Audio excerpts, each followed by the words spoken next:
бийликтеги Садыр менен камчы. Адахан Кимсанбаевичте кандай өчүңөр бар эле. Чыгарып койбойсуңарбы, уялбайсыңарбы? Ушундай таза кишини эл чыккынчысы деп, көз измена деп күнөө коесуңар. Көз изменаны кылса бул киши жогорку кеңештерде элдин таламын талашып сүйлөбөйт эле. Уялгыла, өзүңөрдүн тескери кылган ишиңерди айтып койсо, ушул чын эле тескери кылып атпыз деп түшүнүп калганын ордуна бул кишини камап коесуңар. Бул киши керек болсо элдин акынын бир тыйынын жебейт, бир ручка албай, колу таза кишилердин бири. Бир эмес, биз эмес, карапайым эл эмес, ошо жетекчи болуп иштеп турган мына Шык Маматовдор, жанакы ким эле? Шерлер айтып атат, ким эле? Болот Шердин акеси ким эле? Ошо Шер айтып атат, Текебаев айтып атат. Ушул жанында жүргөн, билген адамдардын баардыгы ушу таза кишини камап койсун десе, силер эле келип күнөөлөйсүңөр да. Экөөңөрдүн кандай акыңар бар, өчүңөр бар бул балада. Элим жерим деген балада, кишиде. Силердин акыры силер деле кылган ишиңердин жалганча айткан сөзүңөрдүн күнөөсүн таппай анан ушу кишини күнөөлөп атасыңарбы? Күнөөлүү кишилер эч качан жакшы жолго барбайт. Жакшылык да көрбөйт Кудайдан. Ошон үчүн силерге окшогондор жеткен, жанакы Исхак Разаковдун,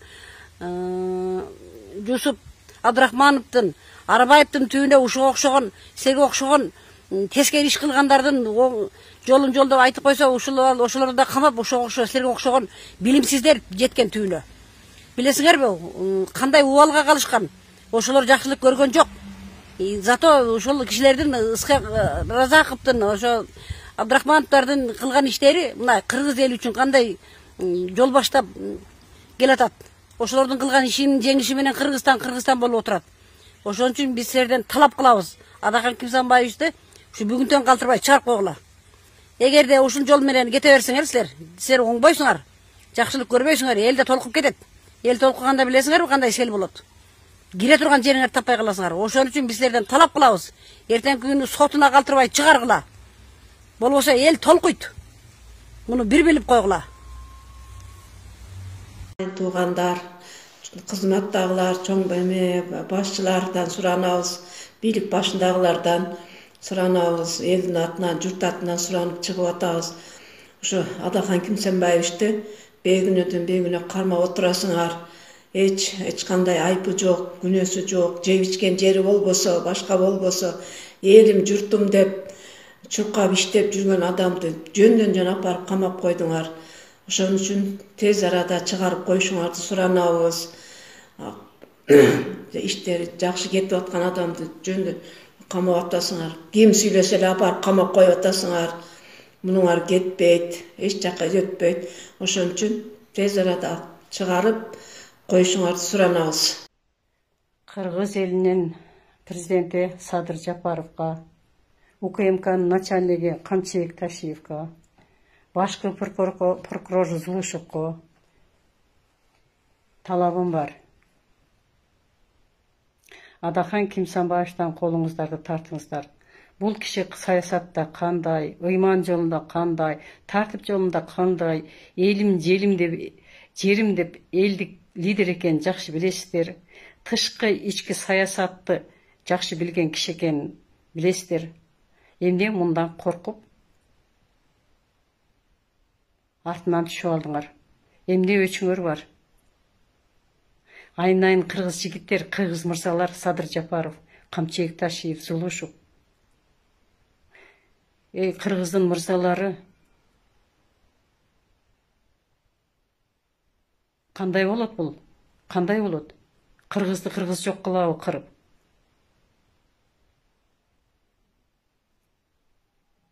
Бул кишинин тажрыйбасы, илими, билими жетиштүү.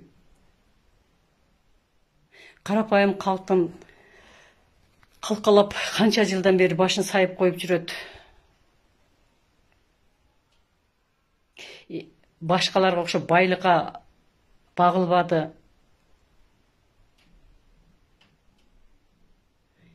Креслого жабышпады.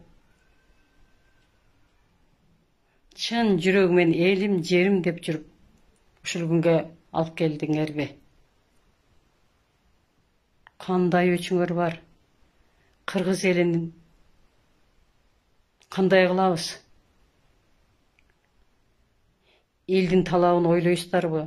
Бүтүн Кыргызстандын колдоочулары бар. Адахан Кимсанбаевдин артынан 100 миңдеген колдоочулар бар. Ар шайлоолордо жакшы билесиздер.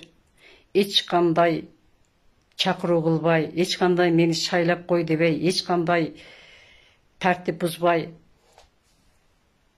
өз күчүбүз менен келе жаткан партия ушул партия. Лидерибиз Адахан Кимсанбаевич. Адахан Кимсанбаевдин артындагы колдоочулардын дагы укугун ойлоп койбойсуздарбы? Эми биз талап кылабыз. Кимибиз каерде болбосун талап кылабыз. Бул мыйзам чемдүү, айтышка акыбыз бар, талап кылганга акыбыз бар. Колуңуздарды тартыңыздар, эртерээк чыгарып коюңуздар. Боштондук Адахан Кимсанбаевичка.